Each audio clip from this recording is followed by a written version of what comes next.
जिसमें हम कुछ महत्वपूर्ण प्रश्नों को शामिल करने जा रहे हैं।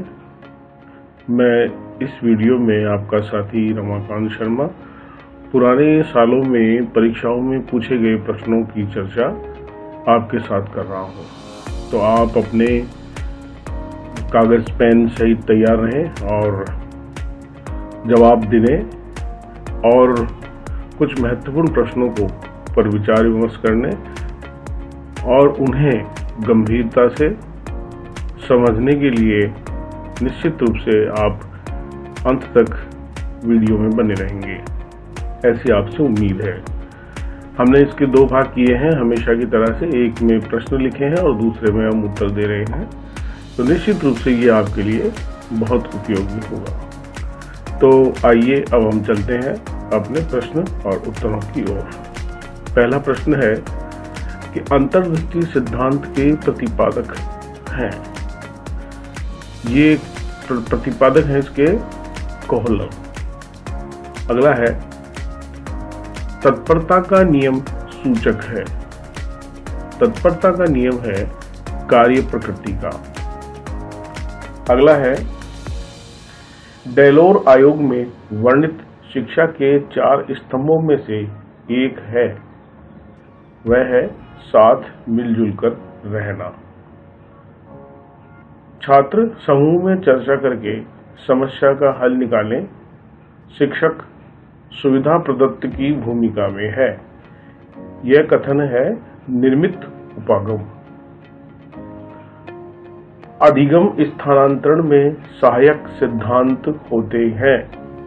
सिद्धांत है मानसिक अनुशासन, समरूप तथ्यों और अर्थपूर्ण सामान्यीकरण के सिद्धांत होते हैं। इसी क्रम में हम आगे ले जाते हैं आपको। अधिगम आधारित होता है अभ्यास पर, अनुभव पर और प्रशिक्षण पर।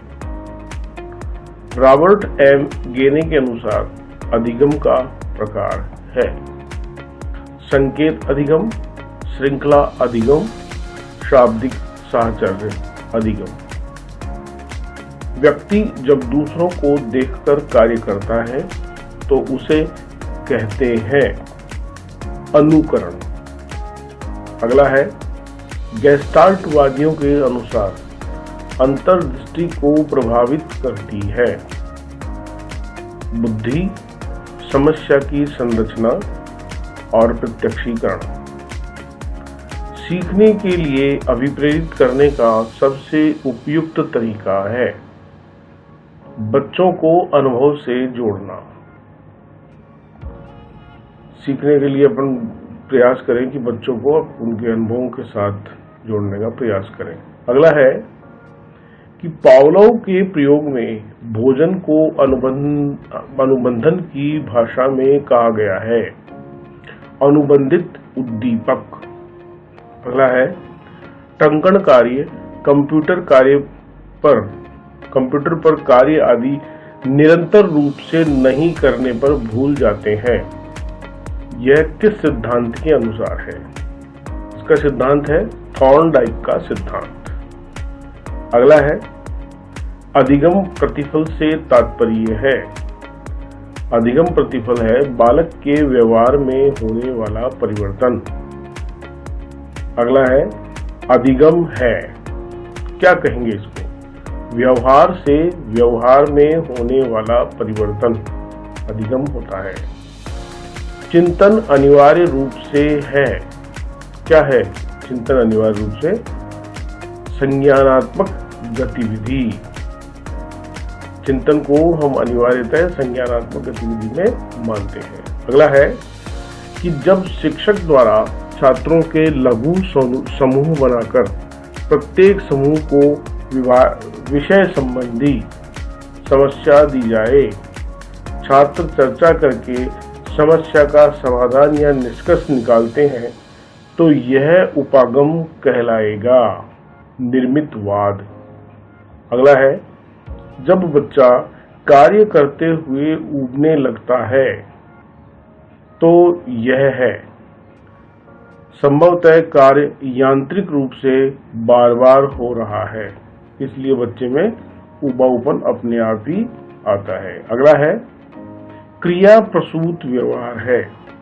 ये व्यवहार है कांटा लगने पर पैर हटाना, हाथ पैरों को चलाना और भोजन करना। सफल होने से बढ़कर कोई सफलता नहीं है, यह कथन बताता है, क्या बताता है कि प्रभाव के नियम को, यह कथन लॉ ऑफ इफेक्ट जिसको बोलते हैं, यह उसमें इसको बताया गया है। अगला है कि तुम मुझे बालक दो, मैं उसे कुछ भी बना सकता हूं, यह कहा गया था वाटसन के द्वारा। अगला है चिंपांजी पर प्रयोग किया, किसने किया? कोहलर के द्वारा। अगला है श्रृंखला अधिनियम अधिगम संबंधित है, श्रृंखला अधिगम संबंधित है गेने से। अगला है नवीन ज्ञान की प्राप्ति होती है, नवीन ज्ञान की प्राप्ति अनुभव एवं नवीन अर्थ ढूंढने से होती है। प्रयास एवं त्रुटि का सिद्धांत दिया है, ये दिया है थॉर्नडाइक ने, ट्राई एंड इफेक्ट जिसको बोलते हैं, ट्राई एंड एरर, सॉरी। अगला है मैं अपनी चाबियां लेने टेलीफोन के पास की खूंटी पर टांगता था, जब मैंने चाबियां रखने की जगह बदल दी है, अब फिर भी मैं चाबियां लेने खूंटी के पास जाता हूं। यह उदाहरण है, इसका उदाहरण है अनुबंध का। अगला है सीखने की प्रक्रिया में अभिप्रेरणा है, शिक्षार्थियों के सीखने के प्रति रुचि का विकास करने वाली। किसी क्रिया को बार बार दोहराने से उसका संबंध दृढ़ हो जाता है, थॉर्नडाइक का यह कथन व्यक्त करता है, थॉर्नडाइक के अभ्यास के नियम को। अधिगम निर्योग्यता वाले बालकों में प्रकरण संबंधी किस प्रकार की कमी पाई जाती है? संख्याओं संबंधी सूचनाओं को याद करने में समय एवं दिशा की कम समझ, यह इनकी समस्या सबसे बड़ी कमी पाई जाती है। अधिगम के किस कारक को अध्यापक विकसित कर सकता है?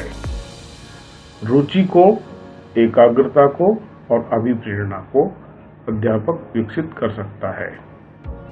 प्रशिक्षण एवं अभ्यास संबंधित है ये व्यवहारवाद से। व्यवहारवाद में हमने प्रशिक्षण एवं व्यवहारवाद को लिया है। आपको यहाँ पर मैं बताना चाहूंगा कि इस बार हम अधिगम विषय पर प्रश्नों का विशेष रूप से चर्चा कर रहे हैं। साइकिल चलाने वाला स्कूटर चलाना जल्दी ही सीख लेता है, यह है धनात्मक स्थानांतरण। अगला है निष्क्रिय अधिगमकर्ता की पहचान होती है व्याख्यान विधि से।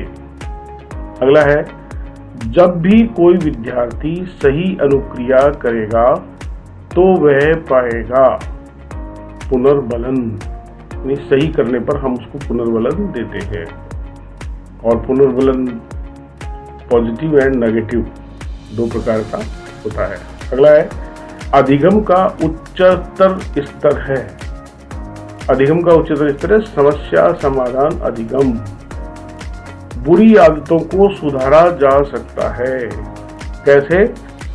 अनुबंधन द्वारा। अगला है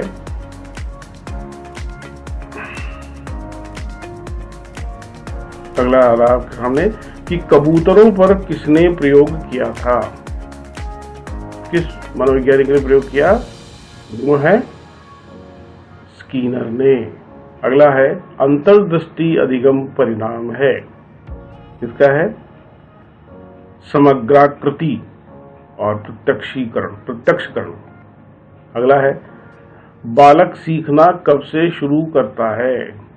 बालक अपने जन्म के समय से ही सीखना शुरू कर देता है। प्रकाश की किरण संप्रत्यय को किस अधिगम सिद्धांत के साथ रखना उपयुक्त होगा? यह है गेस्टाल्ट। अधिगम की दृष्टि से सर्वोत्तम शिक्षण सामग्री है, ये महत्वपूर्ण है, यह है छात्र के द्वारा निर्मित सामग्री, क्योंकि छात्र ने स्वयं अनुभव यहां पर कर लिया है। अगला है, और अनुभव से ही कुछ सीखा जा सकता है। सामाजिक अधिगम प्रारंभ होता है सामाजिक संपर्क से। अगला है, प्रयत्न एवं भूल का सिद्धांत सर्वाधिक उपयोगी है मंदबुद्धि बालकों के लिए। मंदबुद्धि बालकों में वो प्रयास करते हैं फिर भूल भी जाते हैं, क्योंकि उनको याद ज्यादा समय तक नहीं रहता है। अगला है,